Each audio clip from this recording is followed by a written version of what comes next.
Պարոն Վիչաղչյան, գիտենք, որ օրեր առաջ կառավարությունը հավանություն տվեց քաղաքացիական պայմանագիր խմբակցության պատգամավոր Հայկ Սարգսյանի ներկայացրած նախագծին։ Նախագծի բնույթը այն է, որ առաջարկում են գումարի դիմաց ծառայության ժամկետը կրճատել։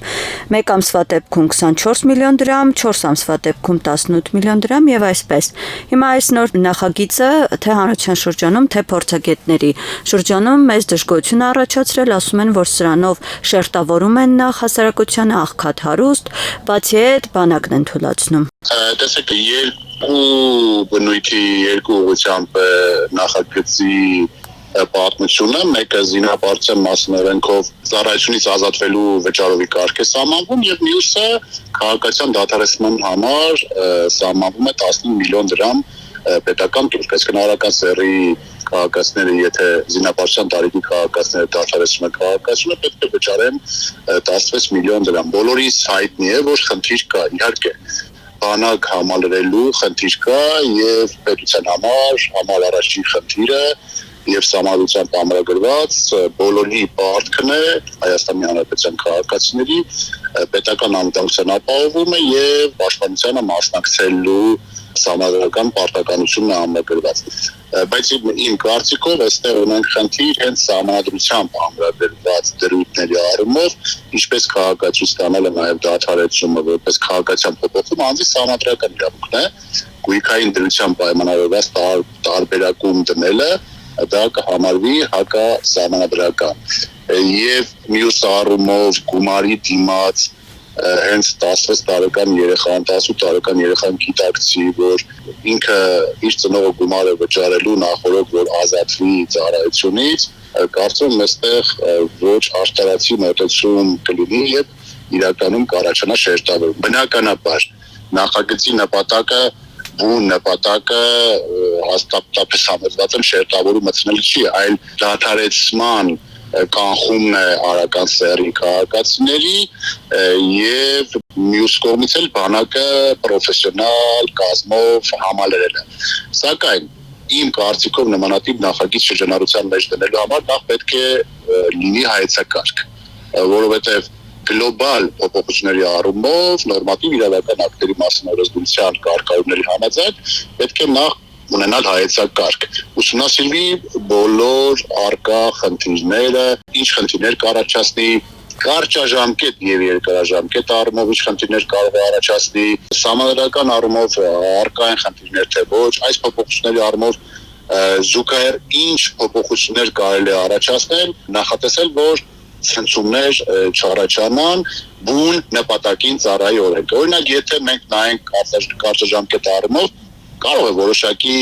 ժամանակ էֆեկտիվություն տա, սակայն քաղաքացիական դադարեցման հարցն եմ ես կոնկրետ քննարկում։ Եթե քաղաքացիական դադարեցման առումով որոշակի առումով կրճատվի դադարեցման թվականակը կարճաժամկետ առումով, բայց երկարաժամկետ առումով էլի կունենանք խնդիր։ Ինչ կանեն, օրենսդրությունը թույլ է տալիս մինչև երեխայի ծնվելը ծնողներից մեկը կդադարեցնի քաղաքացիությունը, իրենցից ծնված երեխան ավտոմատ օրենքուժով չի համարվի Հայաստանի Հանրապետության քաղաքացի, ունենալ երկրի ազնագիր եւ շարունակել Հայաստանում բնակվել այլ պետության ազնագրով։ Այսինքն պետք է նաեւ երկարաժամկետ առումով մտածենք։ Ունենք մենք առաջանալու հետագայում խնդիրներ թե ոչ։ Այս պահին որոշակի չափով էֆեկտիվություն տվեց, հետագայում կտա օրենքը իր արդյունքը թե ոչ։ Բնականաբար, եթե առաջարկ է ներկայացվում քաղաքացիների կողմից, նպատակը իմ օրդորն է բոլորին նաև ոչ թե նախագծին շրջանառության մեջ դնելու առումով վիրավորական արտահայտություններով կամ չգիտեմ ինչ ձևով վարկ կապեկել, քննադատել, այլ ներկայացնել դա մասնագետներին է իմ օրդորը, որ որտեղ խնդիր տեսնում ենք ներկայացնենք խնդիրները եւ լուծման տարբերակը։ Ես ոնց եմ տեսնում լուծման տարբերակը։ Նաեւ տեսեք հայեցակարգի մշակման նպատակը իմ կարծիքով ինչու՞մ է կայանում։ Պրակտիկայում կան բազմաթիվ դեպքեր, երբ երեխան ծնվելու պահին ծնվում է կամ Հայաստանում կամ բացառապես մեծամասամբ այլ պետությունում ծնվող երեխաներին է վերաբերում։ Օրենքուժով համարվում են եւ Հայաստանի քաղաքացի եւ այլ պետության քաղաքացի։ Հարց է առաջանում. անձը համարվելու է զինապարտ եւ Հայաստանի համար եւ այլ պետության համար, թե ոչ։ Այդ խնդիրը շատ ակնառու է, տարիներ շարունակ մնացել է չլուծված։ Հայեցակարգով նաեւ պետք է դրան լուծում տրվի, որ անձը իմանա, որ իրենից ծնված երեխան, եթե օտարական պետություն է ապրում, դրվի չափորոշիչ, ենթադրենք, մինչև 16 տարեկան, եթե 10 տարի եւ ավել, չգիտեմ,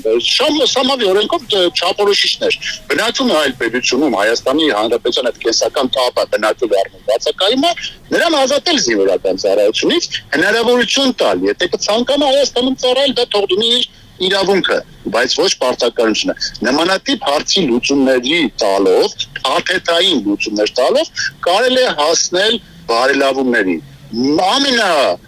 Օպտիմալ տարբերակը դա պրոֆեսիոնալ բանակի ունենալն է, ճիշտ է, այս նախագծով